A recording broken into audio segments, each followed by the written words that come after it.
How will the Clippers look after the trade deadline passes? Can Kawhi be seen as a bad guy? And how can anyone beat the Warriors? The only question left is, say it with me, you win.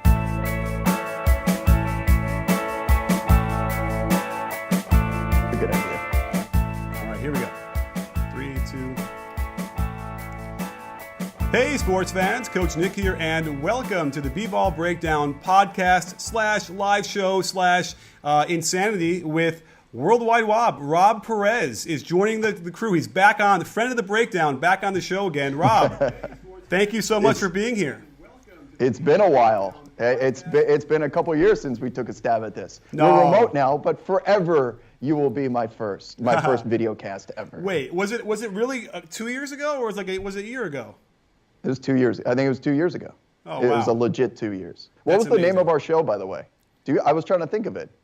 It was that. We can't even remember the name of it. I mean, listen, if only we had, a computer where I could kind of look up some stuff. I can maybe while we're talking, I'll look it up and tell you what we called that one. But either way, it was a load of laughs. I think we had, there was tinfoil involved and couches.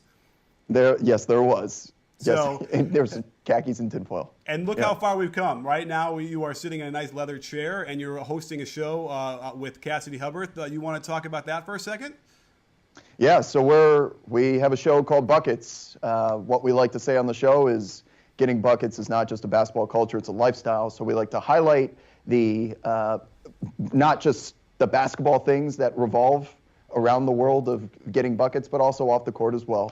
So it's a basketball culture show, and we have a variety of topics from the perfect bench mob, right? You're the X's and O's guy to go to in terms of we could talk about horns plays and elevator screens all damn day and flex cuts for an hour. But I can't match your knowledge when it comes to that. So I have to find my own little spot in basketball Twitter, and I think we found it. Absolutely, you have found it, and we can have a friendly competition over who's going to get those highlights out first. And you come with the, I guess you come with the snark, and I come with the, I'm trying my snark. I just don't, I guess it's built in or something. How are you so good at getting the commentary with the tweet along with the video? Yeah, honestly, we're different generations, and I'm a different generation than a majority of the Twitter and Snapchat users. It's just, I talk about a lot of the things I grew up with. It's a lot of 90s references about Mario Kart and Super Nintendo, Mortal Kombat, you name it. That's just, the stuff is just on the top of my head. And the stuff that you talk about as well, it's different avenues, which is why I think we are able to have this commensalism. How's that for a scientific term? All right. Commensalism type of relationship between the two of us. Love it, love it. Well, listen, let's get into some NBA talk while we're at it, because I think there are a lot of people here in this chat want to hear about it. So let's talk about the Blake Griffin trade and what's going on. I think the first question I have is are the Clippers done? Is that their last trade for this season? No, they're going to move DeAndre and Lou, in my opinion. And the Blake trade, before you even get to DeAndre and Lou, are you with me that the Clippers fleeced the Pistons? Because Blake Griffin is not the Blake Griffin of old. This is a Blake Griffin who's put together with string and Band-Aids at this point. He's still a very good player. But you sold off every asset that you have in exchange for this man. It's all gone. They can't make any other moves. What's the goal here if you're the Pistons? To be the 7th seed for the next 3 years? Well, Andre Drummond is the same player as DeAndre Jordan. Right. Oh, actually, Drummond might be better offensively a little bit than Jordan is.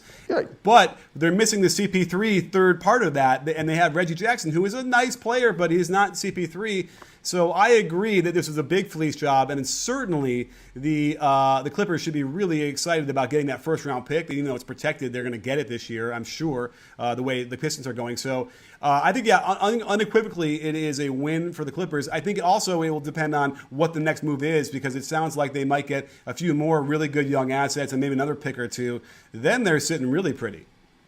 Yeah, so they are building, if they get another pick, let's say they get the Nets pick for DeAndre from the Cavs, if the Cavs are really going all in, they get that Nets pick, they have the Detroit first-round pick, they got their own first-round pick. This draft is going to be stacked. So if they can get that contract off the books, all of a sudden they've got the cap room this summer to compete with someone like the Lakers in terms of number of guys that they can go out and get. And there's a certain, individual / banana boat that's available this summer that maybe the Clippers are trying to position themselves with. They got Avery Bradley in-house. They've got Tobias Harris in-house. They've got Patrick Beverly. Can we talk about that backcourt for a second? Yeah, when wait. Patrick Beverly comes back, it's Pat Beverly and Avery Bradley. Keep talking while I'm going to turn my air conditioning off so no one else hears it in the background. So you keep talking, and I'm going to disappear for a second. But yes, and I won't rub it in that I have air conditioning on today.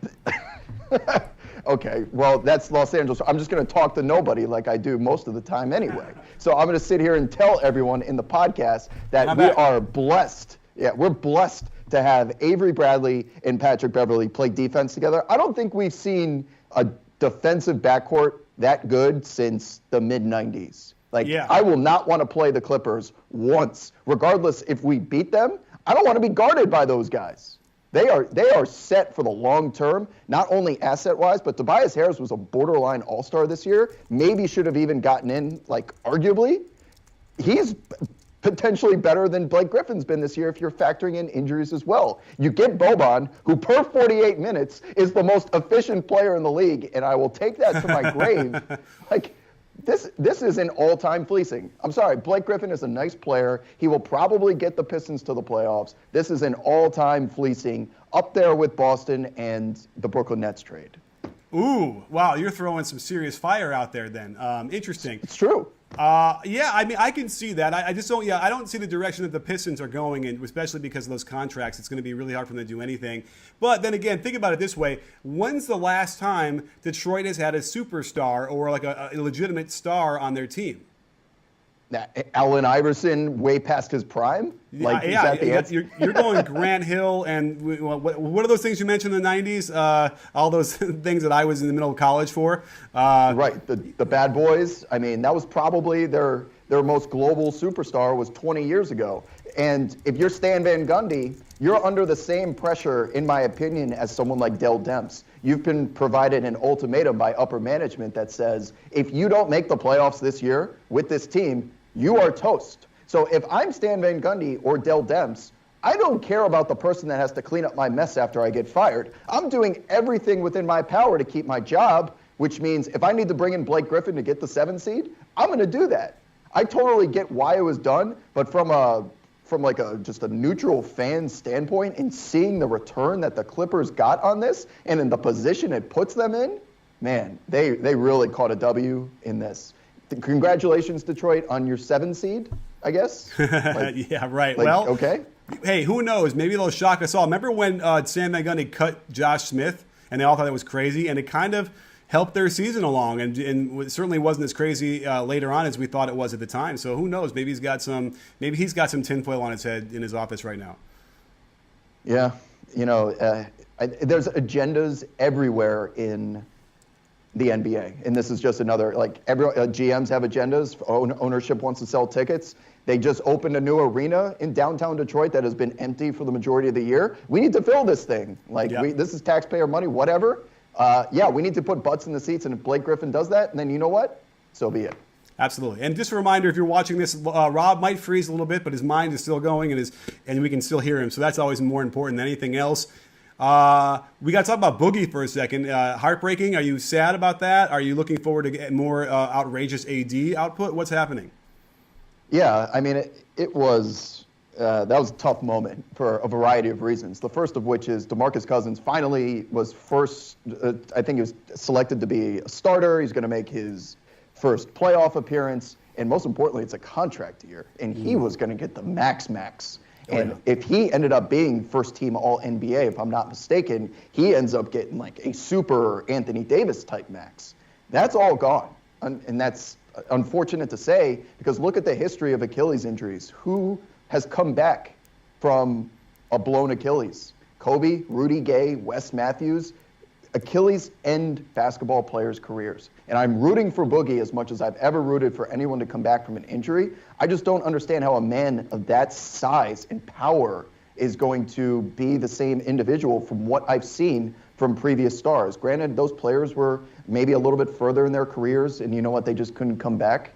That's the worst part to me, is that Boogie got the raw end of the deal in terms, why couldn't this have happened at like the beginning of his contract? Right. And maybe it's a little insensitive of me, but the first thing I thought of when he went down was that expiring contract. And what do the Pelicans do with it? Because he's technically still a very valuable trade piece now in terms of any team that wants to dump a contract. If you have a Mirotic, like we saw go down today, the whole trade fiasco, if you have someone like that you want to get rid of, we're willing to take on your big expiring contract.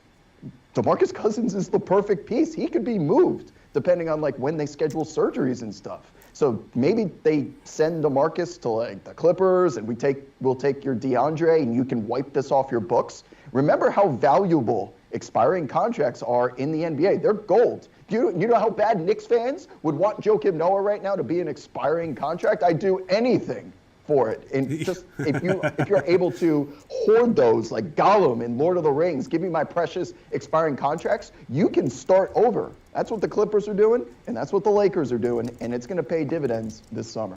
You know, it is. It's really sad. Now, here, the best comparison I think for Boogie would be Elton Brand, who, in terms of size, is pretty similar. And he did come back, but he was not the 2010 machine he was when he came back. No. And it's very similar in the careers.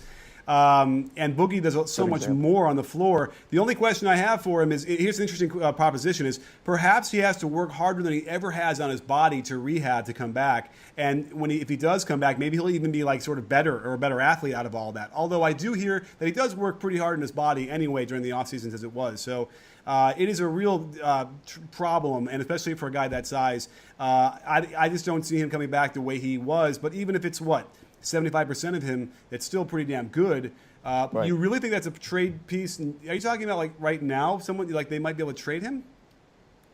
It's just the first thing I thought of. I wouldn't trade for him, because you have to remember like who's performing the surgery.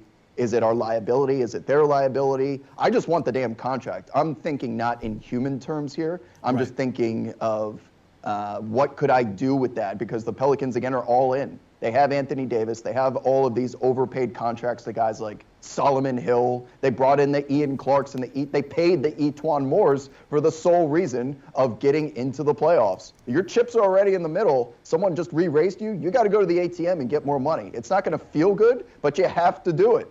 And that's where we're at with the Pelicans. They've mortgaged their future. Granted, they haven't like traded away all their picks and everything, but they have sacrificed a lot of their flexibility just to get that 7 seed. It's clear that is their prerogative. That's all. Absolutely. Well, let's move on to another possibility here. Any other trades that are on your mind I think might actually come down? I thought maybe it'd be quiet up until the trade deadline, but it turns out I think this might just be the beginning. Yeah.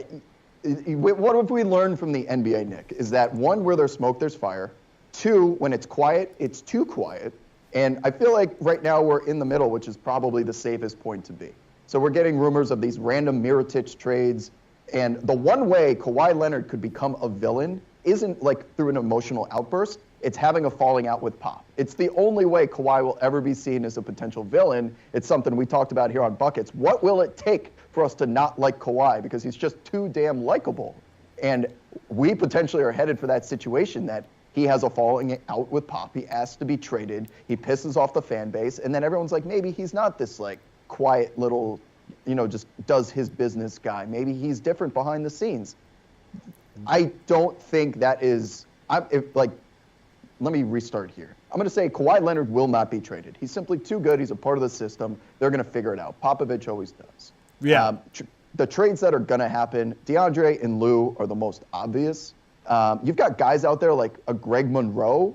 That could be like, what is Phoenix doing with Greg Monroe right now? He's not he's not part of your future plans. Trade him to someone that's got some cap space. Take a pick from him. We'll take one of your albatross contracts that expires at the end of the year, gives us the ability to start over. You have this like middle of the road power forward that can come off your bench and be the third guy scoring option in the end of a second quarter on a playoff team. Like, I think that's a pretty fair swap. Send Greg Monroe to like Miami is like a place, a completely random place that he would fit in at, just like as a supplementary scorer.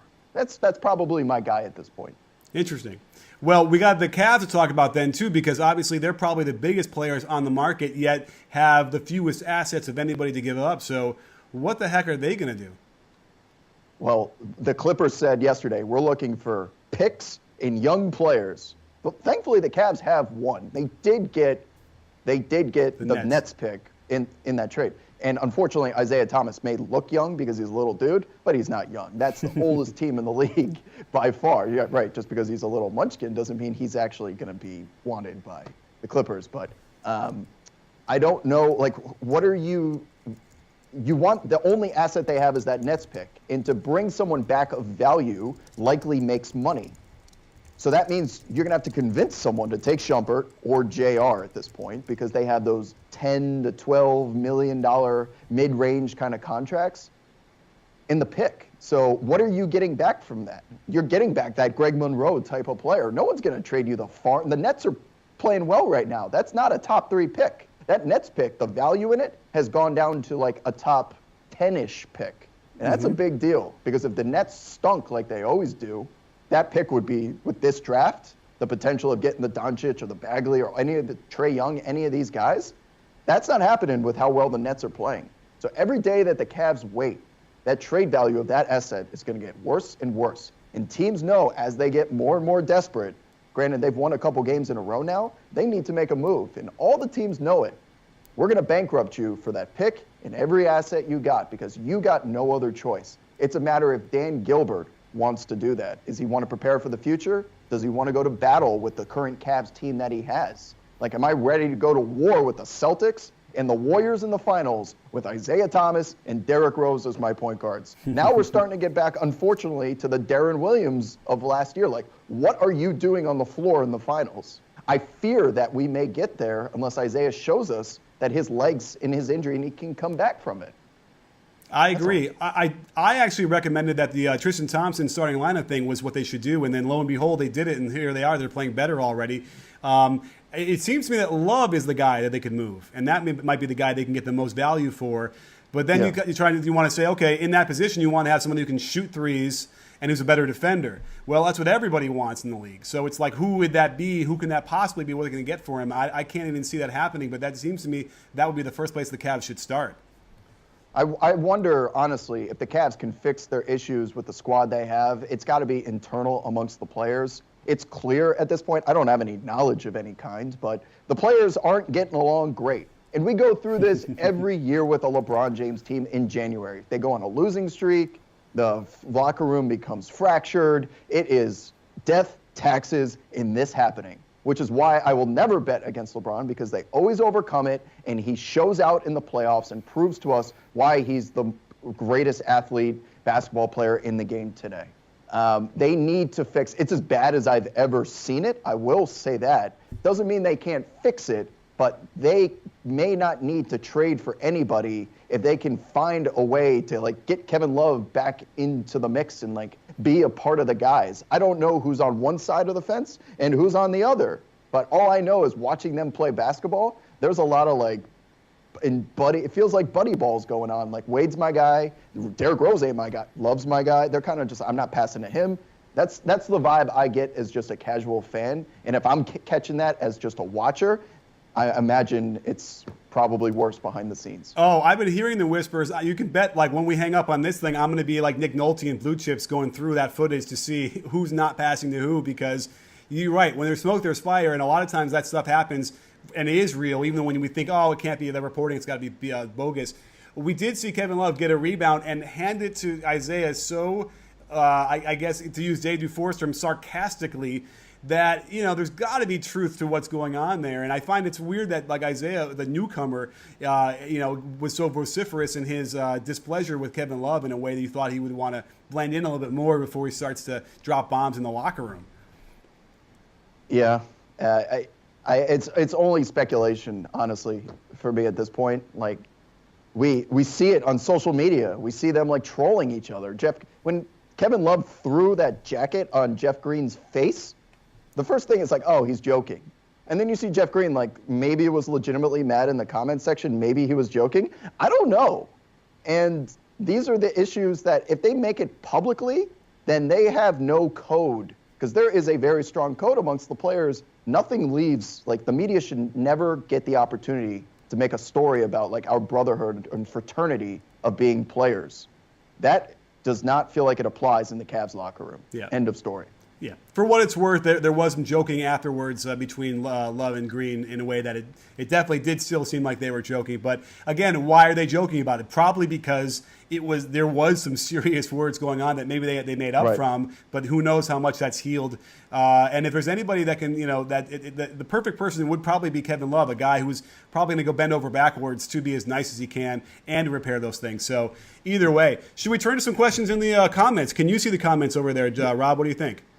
Yeah, I've been watching them. And first of all, you got the comment section in here. When I freeze, the reason why my comment section is trained that when I freeze, this is not a new thing. I freeze a lot. And they come up with their own versions of the word lag, and they put them into NBA players' names. So when I start lagging comment section, if you're new and you watch Coach Nick a lot, love it. Trajan Lagden, Laggy P instead of Swaggy P. We want you to get creative. This is what we do here on Buckets, and this is what the comment section is, all right?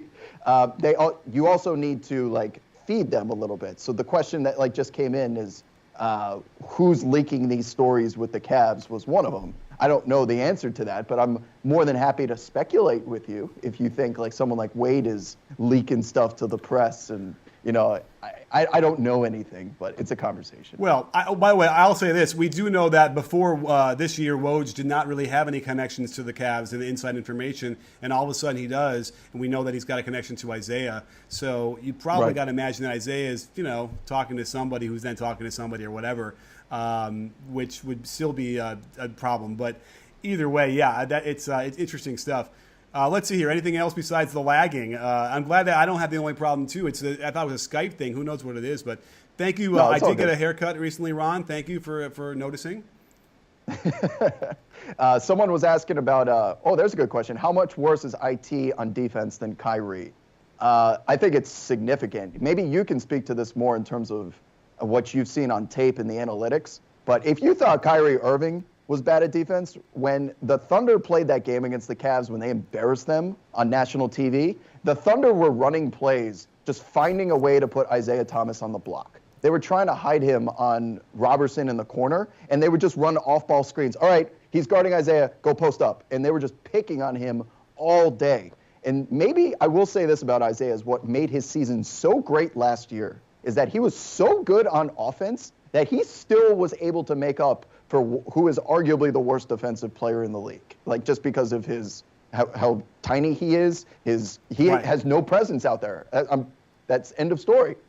But he was so good last year on offense that we didn't even care about it because he's dropping 25 points in the fourth quarter. That's why the season was so magical. Now that the magic is worn off and he's come back down to earth from a physical standpoint and he can't put up those 40-point games, he's a damn liability out there, and I'm watching him get bullied by other teams. I think it is a significant decrease in defensive ability, and not saying that Kyrie Irving's going to be making a first-team all-defense anytime soon. No, but I will say Kyrie is a lot better, I feel like, than and let's get this straight.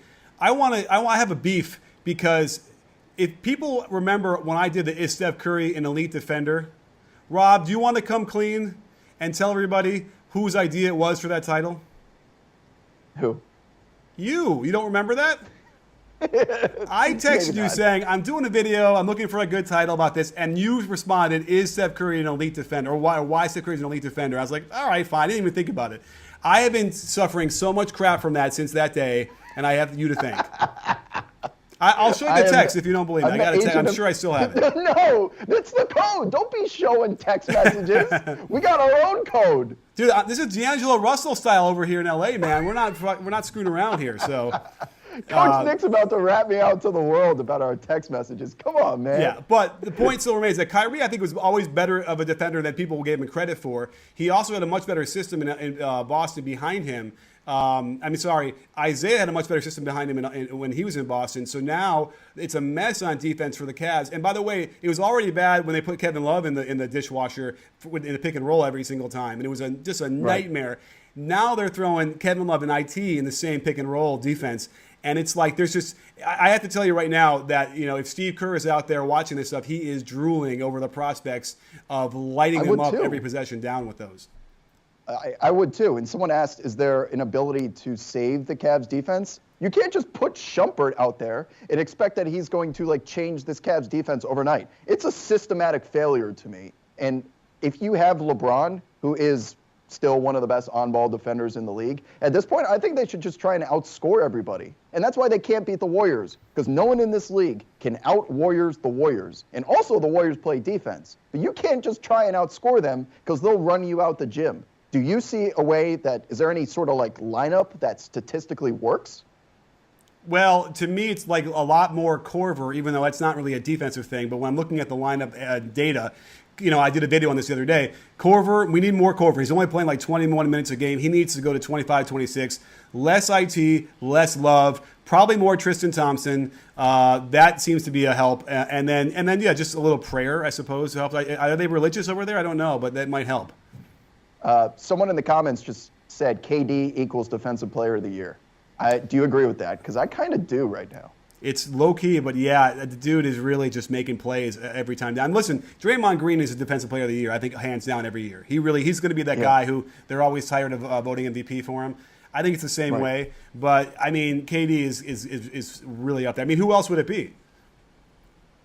Hey, Kawhi's gone. Like, Gobert's been hurt. Kawhi's got all of his competition. It's like Draymond Green versus Durant at this point. That Warriors defense is insane. We talk about how good they are on offense. When they actually turn up on defense, that's when like the snowball's going down the mountain. That's when you know the Warriors are going on one of those 20-0 runs. But here's the thing: the Warriors aren't ranked that high. I just checked it the other day. I'm checking it right now as we speak. But like their defensive rating wasn't even that high, which is really shocking to me. They're 8th. It's just weird. I thought it would be at least the top 5, and so I can't figure that one out.